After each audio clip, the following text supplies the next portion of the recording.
ಕೂದಲು ಕಸಿ ಮಾಡಿಸಿಕೊಂಡಿರುವ ಸ್ಯಾಂಡಲ್ವುಡ್ ಸ್ಟಾರ್ ನಟರಿವರು. Ramesh Arvind.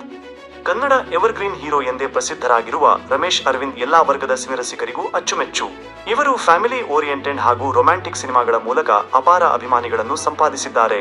58ನೇ ವಯಸ್ಸಿನಲ್ಲೂ Young and energetic ಆಗಿರುವ ರಮೇಶ್ ಅರವಿಂದ್ ಬೋಳು ತಲೆಯನ್ನು ಹೊಂದಿದ್ದಾರೆ. 90ರ ದಶಕಗಳಲ್ಲಿ ತೆರೆಕಂಡ ಅವರ ಸಿನಿಮಾಗಳನ್ನು ನೋಡಿದ್ರೆ ನೀವು ಇದನ್ನು ಗಮನಿಸಬಹುದು. ಆನಂತರ ರಮೇಶ್ ಅರವಿಂದ್ ಹೇರ್ ಫಿಕ್ಸಿಂಗ್ ಮಾಡಿಸಿಕೊಂಡಿದ್ದಾರೆ. ದರ್ಶನ್.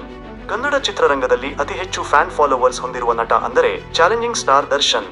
ಆರಂಭದ ಸಿನಿಮಾಗಳಲ್ಲಿ ದರ್ಶನ್ ಅವರಿಗೆ ತುಂಬಾ ಕೂದಲಿತ್ತು. ಆದರೆ ಇತ್ತೀಚಿನ ದಿನಗಳಲ್ಲಿ ಅವರ ತಲೆಗೂದಲು ಉದರಿದ್ದು ಮುಂಭಾಗದಲ್ಲಿ ಬೋಳಾಗಿದೆ. 2023ರಲ್ಲಿ ಬಿಡುಗಡೆಯಾದ ಕ್ರಾಂತಿ ಸಿನಿಮಾದಲ್ಲಿ ಅವರು ಹೇರ್ ಫಿಕ್ಸಿಂಗ್ ಮಾಡಿಸಿಕೊಂಡು ಹೊಸ ಲುಕ್ನಲ್ಲಿ ಮಿಂಚಿದ್ದರು. ರವಿಚಂದ್ರನ್. ಒಂದೊಂದು ಸಿನಿಮಾಗಳಲ್ಲೂ ವಿಭಿನ್ನವಾಗಿ ಕಾಣಿಸಿಕೊಳ್ಳುವ ಸ್ಯಾಂಡಲ್ವುಡ್ನ ಕ್ರೇಜಿ ಸ್ಟಾರ್ ರವಿಚಂದ್ರನ್ ಬೋಳು ತಲೆ ಸಮಸ್ಯೆ ಹೊಂದಿದ್ದಾರೆ. ಸಿನಿಮಾಗಳಲ್ಲಿ ಸ್ಟೈಲಿಶ್ ಆಗಿ ಕಾಣಿಸಿಕೊಳ್ಳುವ ಕ್ರೇಜಿ ಸ್ಟಾರ್ ಚಿತ್ರೀಕರಣದ ವೇಳೆ ವಿಗ್ ಬಳಸುತ್ತಾರೆ.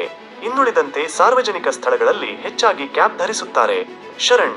ಸುಮಾರು 2 ದಶಕಗಳಿಂದ ತಮ್ಮ ತಿಳಿಹಾಸ್ಯದಿಂದ ಕನ್ನಡ ಸಿನಿಪ್ರಿಯರಿಗೆ ಕಚಗುಳಿ ಇಡುತ್ತಿರುವ ಶರಣ್ ತುಂಬು ಕಲಾಕುಟುಂಬದಿಂದ ಬಂದವರು.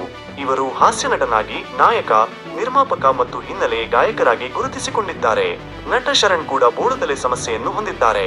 ಅವರ ತಲೆಯ ಮುಂದಿನ ಭಾಗದ ಕೂದಲು ಸಂಪೂರ್ಣ ಉದುರಿದೆ. ಹೀಗಾಗಿ ಅವರು ಹೇರ್ ಫಿಕ್ಸಿಂಗ್ ಮಾಡಿಸಿಕೊಂಡಿದ್ದಾರೆ. ಸುನಿಲ್ ರಾವ್.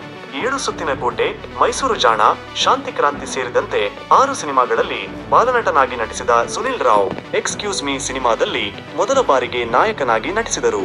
ಮೊದಲ ಸಿನಿಮಾದಲ್ಲೇ ಯಶಸ್ಸು ಸಿಕ್ಕ ಬೆನ್ನಲ್ಲೇ ರಮ್ಯಾ ಕೃಷ್ಣ ಅವರಂತಹ ದೊಡ್ಡ ನಟಿಯೊಂದಿಗೆ ನಟಿಸಲು ಅವಕಾಶ ಸಿಕ್ಕಿತು. ಆದರೆ ನಂತರ ಬಂದ ಸಿನಿಮಾಗಳಲ್ಲಿ ಸುನಿಲ್ ಯಶಸ್ಸು ಗಳಿಸಲೇ ಇಲ್ಲ. ಇವರು ಕೂಡ ಕೂದಲು ಉದರಿರುವ ಕಾರಣ ಹೇರ್ ಫಿಕ್ಸಿಂಗ್ ಮಾಡಿಸಿಕೊಂಡಿದ್ದಾರೆ. ಅಭಿಜಿತ್.